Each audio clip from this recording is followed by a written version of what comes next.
Hey guys, It's Ashish here. I'm Mayank. I'm Prakhar, And I'm Tarun. and our group project is Predict Future Sales. It's the project allotted to us for slot 3 summer internship at Bennett University, and essentially we have to deal with time series data to predict the monthly sales of items of the shop. It's an ongoing challenge on Kaggle. This dataset has been provided to us by the famous Russian firm 1C Company. We are lucky to have been mentored by Kairo Gulati and Navya Singh. Our dataset included of approximately 200,000 rows. The initial training dataset included the IDs of shop and item, the sales per day, and the supplementary information were given in the form of CSV, while the testing dataset included the IDs of shop and item. Our data was not clean, so it needed to be clean. Repeated values, null values, and outliers were removed. And initially, our data was given in the form of daily sales data, and our concern was the monthly one, and that's why we aggregated the data set.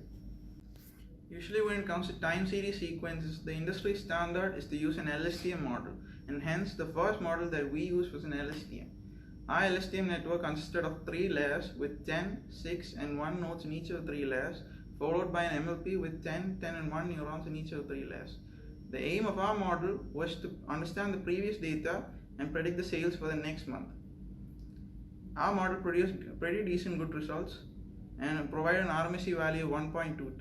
So since our last model was LSTM and our data set does not show any signs of seasonality or trend, it's really hard to predict it using just an LSTM model. So on to the next model. It's an LSTM autoencoder, which is inspired by Google's sequence to sequence model.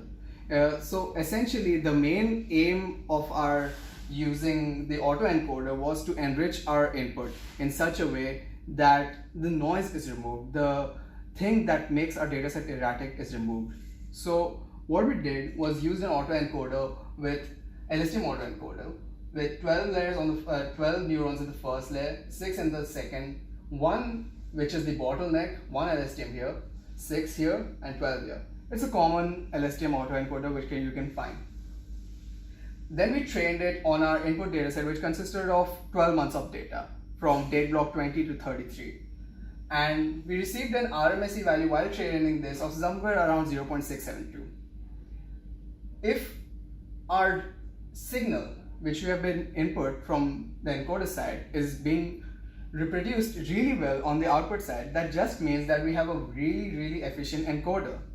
That just means the noise that we had in the previous input has been removed. So what we did was, instead of just using the decoder, we cut out this part. We took out the output from the encoder side and we passed it through a normal MLP layer, MLP neural network. So it consisted of 10 neurons in the first layer, 10 in the second, and 1 on the output.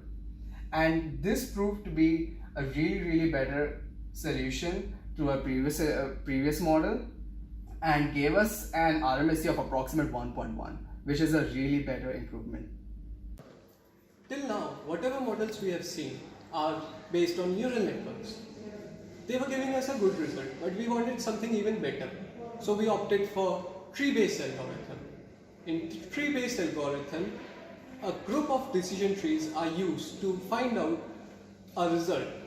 The result, in this case a numerical value, is based on the average of all the trees output.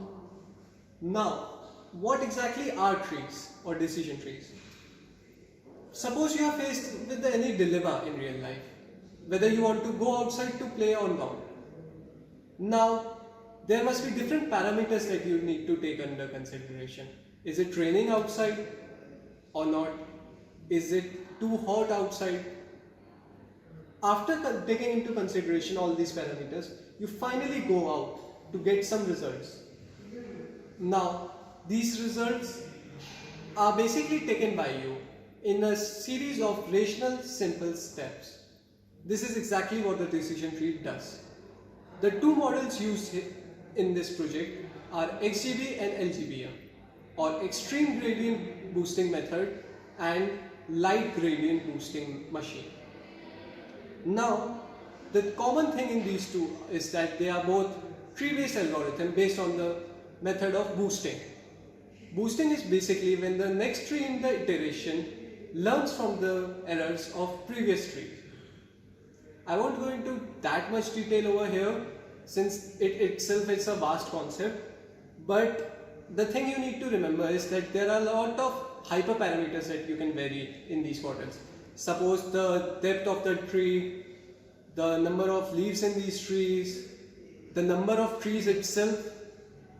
Now, the combination of all these hyperparameters gives you different results. It is not possible for us to manually check every parameter. So what we do is give grid search CV, a library in Python, the list of parameters which you want to test on. It automatically tests and returns the best parameters that can be used for your model.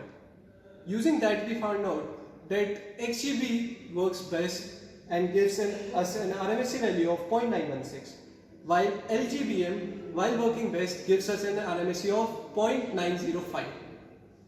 Now, these two values are pretty good, but since we wanted to try something even better, we went for the method ensembling, using stacking of these models. Basically, what happens in stacking is that using different trained models which have little correlation in them, we add another model on top of them, and this model decides when and how the output of the models below in the stack is going to be used.